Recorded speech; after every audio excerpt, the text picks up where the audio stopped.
નમસ્કાર મિત્રો, વિડીયોમાં તમારું સ્વાગત છે। દંગલ અભિનેત્રી સુહાની ભટનાગરનું ત્વચાની એક દુર્લભ બીમારીના કારણે અવસાન થયું હતું। ડેરામેટિમાઇસ્ટેટિસ નામની આ બીમારી ઘણા ઓછા લોકોને થાય છે, પરંતુ તે ખૂબ જ જોખમી છે। સુહાનીની ઉંમર 19 વર્ષની હતી। તેના માતા-પિતાને લાગ્યું હતું કે આ ચામડીની એક સામાન્ય સમસ્યા છે। 2 મહિના પહેલા લક્ષણો દેખાયા હતા। જી હા મિત્રો, અત્યારે હાલ મોટા સમાચાર સામે આવી રહ્યા છે। તો મિત્રો, સમાચારમાં વધુ વિગતવાર વાત કરીએ તો પરંતુ છેલ્લા 10 દિવસમાં તે દેખાયો હતો અને સુહાનીની બચી શકે ન તેવી સ્થિતિ પહોંચી ગઈ હતી।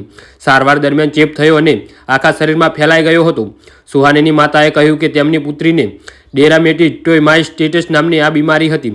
લગભગ 2 મહિના પહેલાં તેમને આ બીમારીના લક્ષણો હતા। સુહાનીના હાથ સૂજી ગયા હતા અને આ સૂજો શરીરમાં ફેલાઈ ગયો હતો।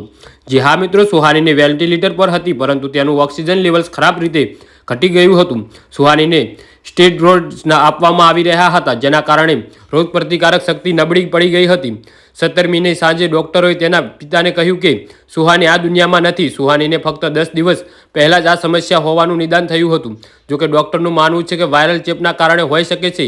સાથે જ જો આ શરીરની રોગપ્રતિકારક શક્તિમાં કોઈ સમસ્યા હોય તો આ રોગ થઈ શકે છે। જો લોકોને પેટ, છાતી કે શરીરના ઉપરના ભાગમાં કેન્સર હોય તો તેમને પણ આ સમસ્યા થાય છે। 5 થી 15, 40 થી 60 વર્ષના લોકોમાં આ રોગનું જોખમ વધારે જોવા મળે છે। જી હા મિત્રો, તો આના વિશે તમારું શું કહેવું છે તો નીચે મારી કોમેન્ટ બોક્સમાં જરૂરથી જણાવજો અને મારી YouTube ચેનલને સબસ્ક્રાઇબ કરવાનું ના ભૂલતા। વિડીયો પૂરો જોવા બદલ તમારો ખૂબ ખૂબ આભાર।